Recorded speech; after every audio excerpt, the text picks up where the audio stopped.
Olá, meu amigo e minha amiga, sejam mais uma vez bem-vindos aqui ao nosso canal. Pessoal, quando a justiça interfere nos contratos de trabalho para quem se aposentou por invalidez, olha que conteúdo, pessoal, aposentadoria por invalidez e os contratos de trabalho. Quanta gente não tem aí dificuldades, não tem o entendimento, nem conhecimento de como lidar com tudo isso. É importante você acompanhar todo o vídeo, porque o que nós vamos revelar aqui é algo que você não encontra em qualquer lugar aqui na internet. Então, para você ter conhecimento, você que está aposentado por invalidez, que não pode, por exemplo, fazer uma rescisão do seu contrato, será que a justiça tem como intervir nisso? É do seu interesse, então presta bastante atenção, tá? A aposentadoria por invalidez é aquele benefício concedido por doença ou acidente para pessoas consideradas permanentemente incapazes de exercer qualquer atividade, tá? Uma vez que a aposentadoria é concedida, o contrato de trabalho desse trabalhador, ele é suspenso, dependendo da situação. Contudo, existem casos que a justiça interfere nesses contratos, seja para garantir os direitos desse aposentado ou para ajustar questões legais ou trabalhistas. Olha aí, ó. A interferência da justiça nos contratos de trabalho ocorre principalmente em duas frentes: a Justiça do Trabalho e a Justiça Federal. Enquanto a primeira, por exemplo, que é a Justiça do Trabalho, ela lida com questões relacionadas ao vínculo empregatício, a segunda, que é a Justiça Federal, ela é responsável pelas demandas previdenciárias, como revisão de benefícios, discussões sobre a incapacidade permanente. A Justiça do Trabalho, ela pode ser acionada, por exemplo, quando há discordâncias entre o empregador e o empregado aposentado sobre a suspensão ou a extinção do contrato de trabalho. Já a Justiça Federal, ela é mais frequentemente envolvida nos casos de revisão de aposentadoria ou questionamentos sobre perícias realizadas pelo INSS. Então vocês perceberam, a Justiça do Trabalho, ela pode ser acionada no caso de discordâncias entre o empregador e o contrato de trabalho, tá? Um dos pontos centrais dessa discussão é entender o que acontece com o contrato de trabalho quando o empregado ele é aposentado por invalidez. A legislação trabalhista, ela prevê a suspensão do contrato de trabalho durante o período do recebimento da aposentadoria por invalidez. Isso significa que o trabalhador, mesmo aposentado, ele mantém o vínculo com o empregador, ainda que não receba nenhum salário, nenhum benefício típico do contrato, como férias, 13º. No entanto, em alguns casos, o contrato de trabalho ele pode ser extinto, e que geralmente ocorre quando há um acordo entre as partes ou quando o trabalhador decide pedir a rescisão definitiva. A extinção do contrato é mais comum em situações em que se prevê a invalidez, que a invalidez será irreversível, tá? A Justiça do Trabalho, ela pode interferir nos casos em que há discordância sobre a suspensão do trabalho. Por exemplo, se o empregado tenta demitir o trabalhador aposentado por invalidez sem consentimento deste. A pessoa está aposentada por invalidez e a empresa quer mandar embora. O caso ele pode ser levado ao tribunal. Nesse cenário, a Justiça tende a proteger os direitos do aposentado, garantindo que o contrato de trabalho permaneça suspenso até que a aposentadoria seja revista ou que o trabalhador recupere a capacidade laboral. Tá? Então, olha lá, se após a perícia médica o INSS determinar que o segurado recuperou a capacidade para o trabalho, a aposentadoria por invalidez é cessada. Nesse caso, o segurado tem direito a retornar ao trabalho e ao contrato de trabalho, que estava suspenso. Volta a vigorar plenamente, tá? Contudo, em muitos casos, os empregadores podem resistir ao retorno desse trabalhador, alegando que a condição de saúde dele ainda pode representar um risco ou que a empresa não tem condições de readaptá-lo para uma outra função. Nesses casos, pode ocorrer a Justiça do Trabalho garantir o direito de retorno do empregado. Se for o caso, até requerer uma readaptação. Quando a cessação da aposentadoria, mas o empregador se recusa a readmitir o trabalhador, a Justiça ela pode intervir e garantir a reinclusão desse profissional no mercado de trabalho. Se ainda esse segurado apresentar alguma limitação, a Justiça pode exigir que a empresa readapte para uma função compatível com a nova condição de trabalho.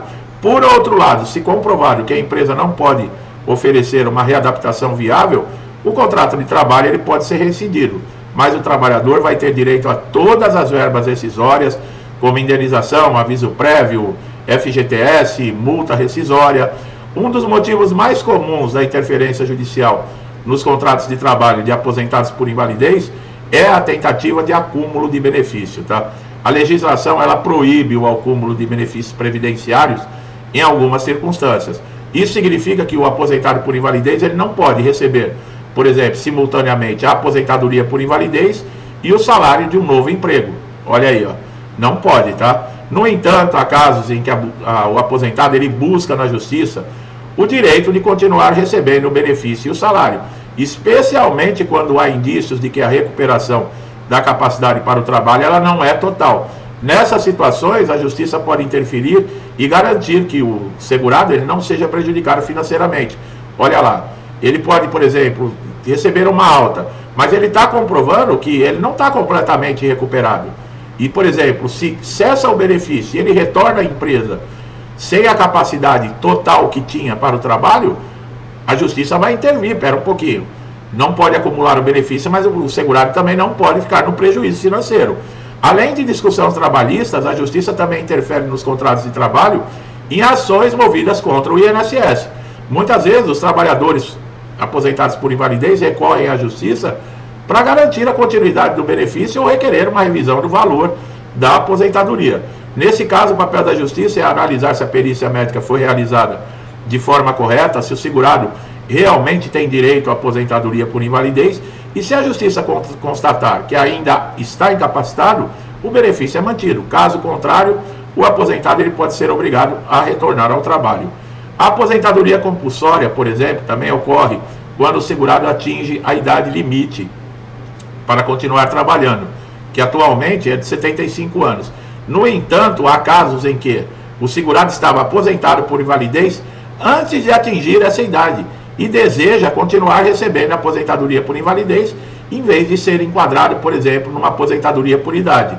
Olha lá, chegou a 75 anos, você já é considerado, a idade já é considerada que atingiu o limite. E se você é aposentado por invalidez?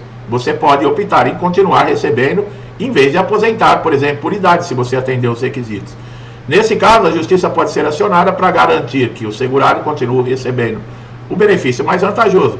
Em geral, a justiça tem protegido os direitos dos segurados aposentados, garantindo que eles não sejam prejudicados financeiramente por causa da transição da aposentadoria compulsória. Dada a complexidade das questões envolvidas na suspensão ou extinção dos contratos de trabalho de aposentados por invalidez, é essencial tanto os trabalhadores como as empresas elas tenham acompanhamento jurídico especializado. Um advogado, num caso desse, pessoal, ele vai auxiliar, orientar, porque ele sabe seus direitos, bem como resoluções que devem ser tomadas nas disputas judiciais. Muita gente, mas eu não quero pagar o advogado. Procura a Defensoria Pública. Há vários detalhes adicionais, tópicos, que poderiam ser explorados, que o advogado ele tem conhecimento, tá? Por exemplo, jurisprudência, que são exemplos de casos julgados. Incluir uma análise de decisões judiciais já proferidas por tribunais trabalhistas e federais em que a justiça interveio para proteger os direitos do aposentado por invalidez. Isso poderia envolver situações de demissão indevida, reintegração ao trabalho ou disputas para fim de suspensão do contrato.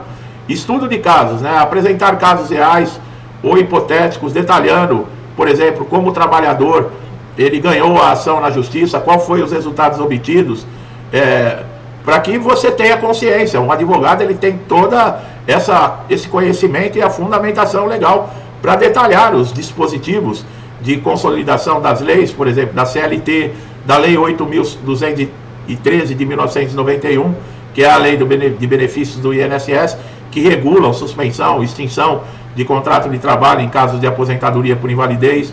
Quer dizer, incluir citações de especialistas em direito trabalhista também que discute nuances da suspensão do contrato de trabalho, reintegração de obrigações do empregador em relação ao trabalhador aposentado por invalidez. Quer dizer, explicar esse papel, por exemplo, no Ministério Público do Trabalho em casos que há violações de direitos dos trabalhadores aposentados por invalidez, especialmente no que diz respeito ao contrato de trabalho suspenso. O Ministério Público ele deve ser um interveniente entre ações coletivas que busquem garantir direitos de grupos de trabalhadores em situações semelhantes. Explorar também outros tipos de jurisprudência em outros países, na questão de aposentadoria por invalidez, com relação a contratos de trabalho. Tudo isso é necessário, pessoal. Discutir propostas de mudanças legislativas que possam afetar os trabalhadores aposentados por invalidez no futuro. Você tem que estar sabendo de tudo isso. Você não precisa ser um entendido, mas você deve ter esse conhecimento, você principalmente aposentado por invalidez, porque é do seu interesse manter o seu benefício, ou então fazer uma opção por uma situação mais vantajosa. Por exemplo, impacto social da aposentadoria. Explorar efeitos da aposentadoria por invalidez na vida social dessa pessoa. Né? No caso aí, como a saída do mercado de trabalho, mesmo que temporária, ela pode afetar a autoestima, a saúde mental, o bem-estar desse aposentado. A reabilitação, né? Programas de reabilitação que buscam a reintegração do aposentado por invalidez no mercado de trabalho através de cursos de capacitação e reabilitação, tecnologias, né? A teletrabalho para aposentados por invalidez, discutir se o teletrabalho pode permitir que aposentados por invalidez continuem trabalhando em determinadas condições. Isso levanta uma questão se o benefício deve ser mantido ou cessado, se o trabalhador pode ou não desempenhar funções de casa. Olha aí, ó, tipo um home office, porque você, dependendo da idade, você aposenta por invalidez, você não tem mais condições de exercer nenhuma função. Mas, por exemplo, você vai acessar o computador, você vai acessar o seu smartphone, você vai assistir, por exemplo, um vídeo nosso aqui no YouTube, você vai entrar na sua rede social, vai fazer uma postagem no Facebook, no Instagram, quer dizer, e de repente você pode achar uma maneira de rendimento através dessas condutas em redes sociais. E como é que fica isso? Isso é considerado trabalho? Pode isso? Como é que fica essa questão? O benefício deve ser cessado ou é um home office? É como o home office, que você não vai presencial da empresa, mas trabalha de casa, né? Seria mais ou menos isso. Hoje tem surgimento de trabalho, freelancer, de várias modalidades que podem ajudar o aposentado por invalidez. Porque tem muitos aposentados por invalidez, pessoal, principalmente aqueles que estão recebendo 60% do valor que recebiam na ativa depois da reforma da Previdência, que precisam de uma renda extra, que não tem condições de viver com aquilo que estão sobrevivendo. E estão incapacitados, total e permanente. Mas a tecnologia hoje, ela proporciona uma maneira dessa pessoa, por exemplo, um aposentado por invalidez, ele pode investir na Bolsa de Valores. Aí ele investe na Bolsa de Valores, tem rendimentos. Isso é considerado trabalho? Não, não é considerado trabalho. Você fazer um investimento na Bolsa de Valores, você está trabalhando. O investimento ele pode trazer retorno, mas ele pode trazer prejuízo. O trabalho é aquele que quando você executa, você tem a certeza de ter um rendimento daquilo que você fez. Um investimento numa Bolsa de Valores não é uma aposta que você está fazendo. As ações podem subir e te dar rendimentos ou não. Quer dizer, hoje em dia tem leis que têm que ser mudadas, tem que ter uma nova visão, sabe? É diferente hoje. E os tribunais, eles têm que decidir de uma maneira também contemporânea, atualizada. As perícias judiciais que discutem a incapacidade, detalhar como são conduzidas, quais são os critérios que determinam a invalidez, garantia da estabilidade, né? Por exemplo, depois que o segurado, se ele recebe alta da aposentadoria por invalidez, ele pode ser mandado embora, não pode? Como é que vai funcionar? Sabe? Existem ações civis públicas, indenizatórias. Como funciona tudo isso? Isso tudo são direitos que o aposentado por invalidez ele deve ter conhecimento. Então, parabéns a você que segurou e assistiu o vídeo até aqui, porque eu sei que o assunto é muito interessante, vale muito a pena você ter esse conhecimento. E esse aqui é meu trabalho. Eu espero que eu tenha tirado dúvidas, tenha mostrado um lado muito importante, né? Porque você está com um contrato suspenso. Às vezes você tem anos de empresa e você precisa do dinheiro que está parado na empresa. Tem muitos aposentados por invalidez que pedem alta por conta própria para poder ter acesso à rescisão dentro da empresa. Por quê? Porque o dinheiro está lá parado e eles estão passando necessidade. Então é muito importante, tá? Gostou do meu trabalho? Dá um like, se inscreva no canal, ative o sininho de notificação para sempre estar sendo beneficiado com conteúdos como esse aqui, tá? Conteúdos com informação relevante, cruciais e atualizadas. Não deixe de ativar o sininho para todas as notificações, porque o YouTube não está entregando vídeo para todo mundo, tá? E se o sininho não estiver ativado dessa maneira, pode ser que você perca algum vídeo. Meu amigo e minha amiga, muitos que me acompanham há muito tempo aqui no canal, meu muito obrigado. Que Deus abençoe a casa, a vida, a família de vocês com muita paz, saúde, prosperidade, alegria, tudo de bom, tá? Tudo que eu desejo para mim e para minha família, eu lhes desejo em dobro. Deixo um forte abraço e até os próximos vídeos.